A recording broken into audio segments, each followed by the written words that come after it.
Hi there, this is Jenny from the Sewing Palace, and today I'm here to talk about Block 7 from our Santa's Village quilt, which is a 12-inch finished block, and it's made up of two different units. The quilt's located behind me. It is right here, and this block is made up of two greens and a background fabric. Today we're going to be working with some other colors and a different background fabric, and we'll talk a little bit more about the units. The units in this block are half square triangles and 4-patch units. So this is the 4-patch and these are the half squares, and it's just a mixture of those two different units. The block finished is 12 inches, that means 12.5 unfinished, and the grid is a 3-inch grid. So this is 3 inches, 3 inches, 3 inches, and 3 inches. Those are finished measurements. So remember, the unfinished units for each of these will be 3.5 and the finished will be 3. Let's talk about the products that you need to make your block. You will need your pattern, which is Santa's Village, and it's Block 7, and the designer is Roxy and Joe Wood, and it's from Thimble Creek Quilts. You'll also need some starch, some Terrial Magic, and we take those two and combine them so that we make a product called Best Press. It's a 2/3 amount of that and a 1/3 of that.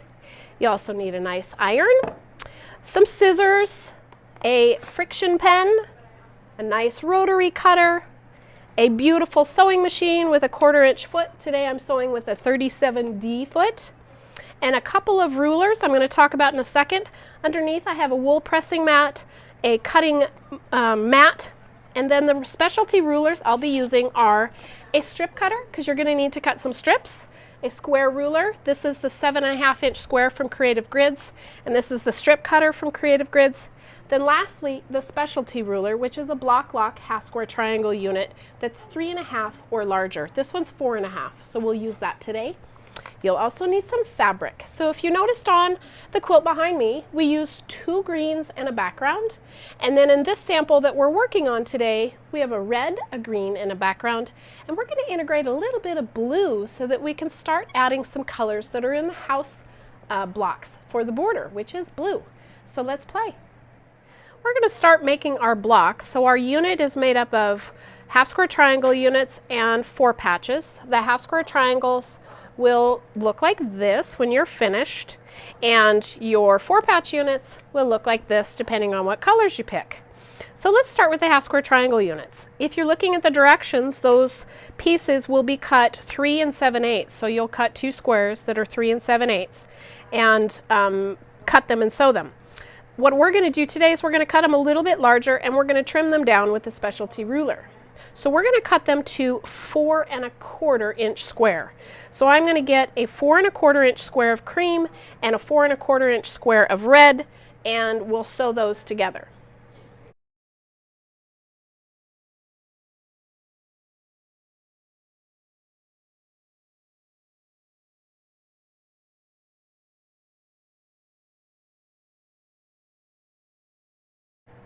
All right, we have 2 squares of fabric. One is background and one is our dark fabric. You'll lay them right sides together, and then you'll want to mark a diagonal line that intersects both points. If you have a square ruler, the way that you'll want to do that is use your 45-degree diagonal line, run it along the edge, and then it should intersect both points. It's also a double check to make sure that you've actually cut a square and not a rectangle. I just used a friction pen to mark that, and then I'm going to go sew a 1/4 inch on each side. We're ready to sew our half square triangle unit. We have the fabrics laying right side together. We've marked a diagonal line. We're going to sew a 1/4 inch on each side of the line. I'm using a Bernina dual feed 37D, so I can sew on each side of the line, left or right.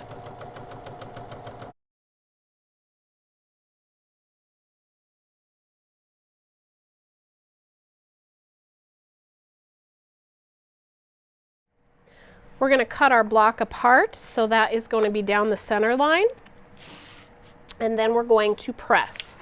When you're pressing, you want to press towards the dark fabric. So on this one, it's the red.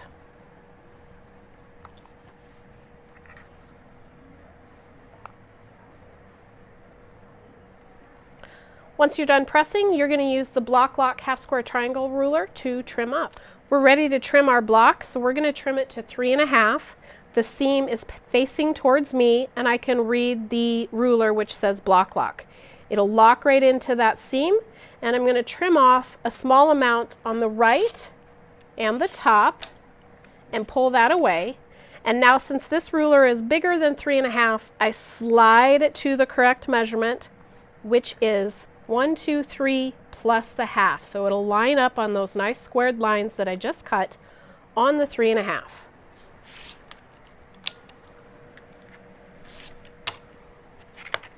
And ta-da! You have a half square triangle. We're on to 4-patch units. You're going to need to make a total of 8 4-patch units of 2 different colors. So on this example, I have a red one, I have the startings of a blue, but I'm also going to do a green one so that I can show you how to make 4-patch units.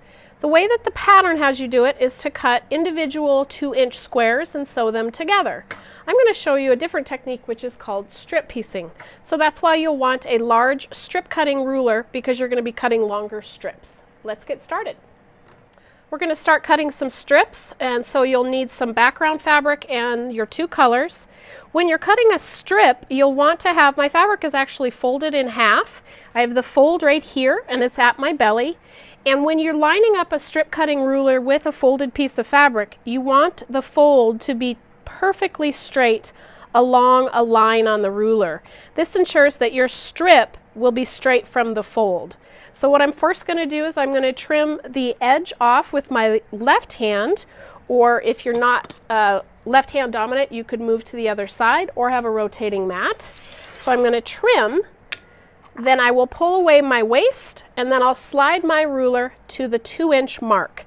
So all of these cuts for the 4-patch are 2-inch squares or 2-inch strips. So there I have a strip. I have 2 strips now, one of background and one of a color. They're 2 inches by 18 inches in length. That gives me a little bit of extra in length. And I'm going to line them right sides together, and I'm going to sew with a 1/4 inch seam along the edge.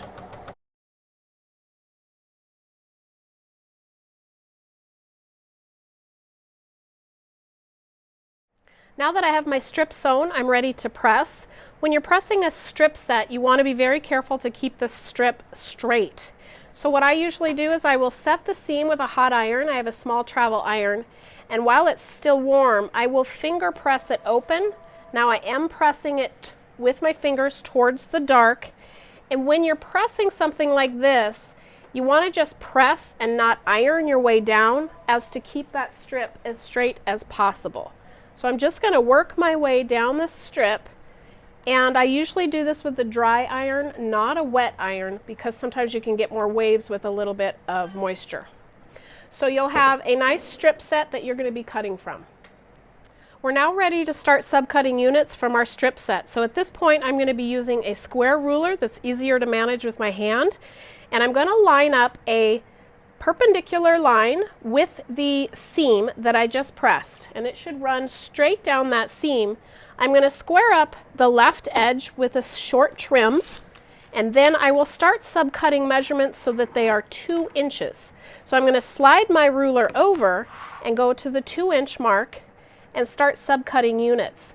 As you're doing this, you want to make sure that that center seam stays straight, and each time you cut a unit, your ruler doesn't slip.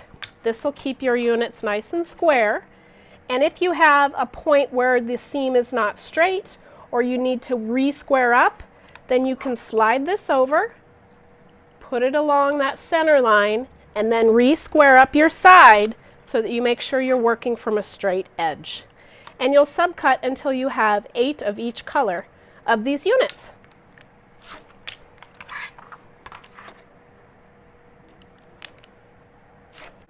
We now have units that we're going to sew into 4 patches. So these are going to be sewn so that each color is opposite from each other to create a checkerboard or a 4-patch.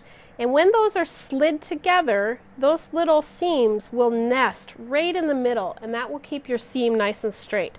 So you want to position those and either pin or clip, whatever you're comfortable, and then we'll sew a 1/4 inch along the side. All right, we've just sewn a 1/4 inch.